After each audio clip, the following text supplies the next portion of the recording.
Congratulations! Yes. So tell me, I mean, you are a talent that we found out about from all of these thousands of nominations.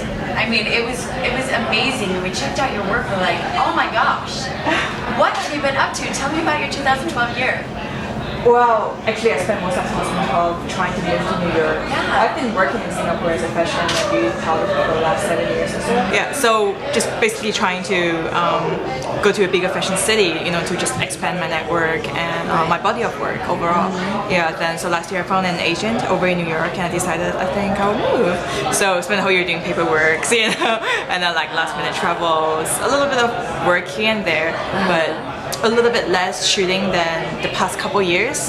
Yeah, just mostly paperwork, so stressful. Oh my gosh. Yeah, but so December I made my move to New York, and so like right now it's just been busy, you know, meetings and putting together new teams and more personal work too, actually. More at the personal same time. work. Yeah. When you shoot personal work, I'm dying to know what your personal work is. So after I started having more commercial work, right? Because I started doing a lot of personal work, self-portraits and portraits of friends. I just started having less time for personal work, and it was a difficult thing to put time to. And when I'm trying to do personal work, I'm thinking like, oh, maybe I should make it slightly commercial to show that, you know, I could make that work. Right. But then in the end, it's just kind of neither here nor there. Like I think they're good work, and I mean it's still part of my work, but you know, it's not quite the same as my like original kind of personal work, like right from the beginning. Right. And so I decided that earlier this year I'm gonna try to do a picture a week. A lot of photographers do like a picture a day, and I thought, well, I don't want to compromise on quality, but I do want to try doing it at the same time. So a picture a week, it's a challenge with a friend of mine, and we plan to invite some artists. So this is just an outlet for me to go out and do whatever. You know, it can be inspired by like Japanese manga and anime, which, you know, I loved as a kid. It can be inspired by paintings, illustrations, and just whatever, like literally anything goes. So that's been having really good reception from my fans as well, which makes me really happy. And again, we checked out your work, and we're so honored that you're here.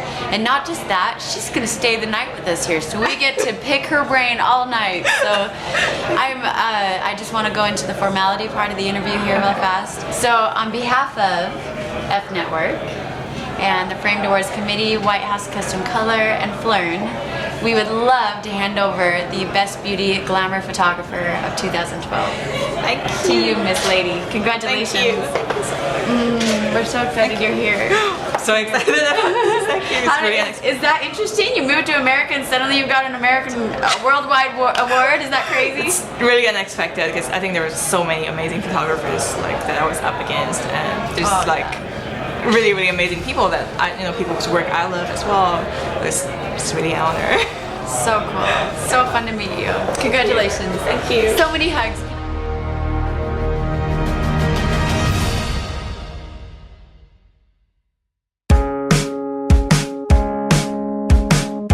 My name is Amber Conger, and I'm a metal sculptor. I build everything from jewelry to trophies to monumental scale public art. Someone from the Frame Network contacted me about doing custom trophies for the upcoming F Awards, and I said, yeah, of course, I'd love to make something really cool for you guys. Well, yeah, we did start out with the idea of the camera lenses and antique parts and stuff like that, but when the numbers kept climbing, it became pretty clear that we couldn't do that. That was going to be way too time consuming. So basically I wanted to create something that looked really cool, but that we could cut from one single piece. So I liked the idea of actually making a frame for the Framed Awards.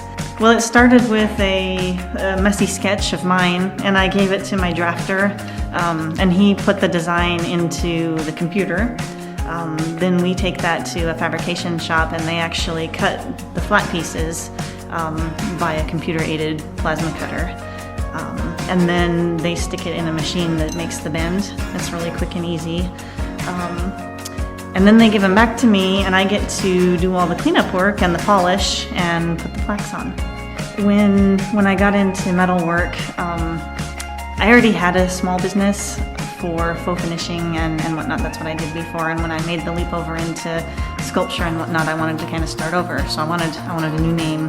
kind of a new brand, I guess, to start with. And it probably took me a year of of thinking about it and mulling it over and whatnot to come up with the right name. And the refinery thing basically comes from the thought of oil refineries, factories, industrial scale manufacturing, stuff like that. For some reason, those sorts of buildings, silhouettes, they really appeal to me. And I also like the idea that, you know, I'm taking things and maybe they're things from the scrapyard or things that somebody else threw away, and I put a new, well, I refine them into something else.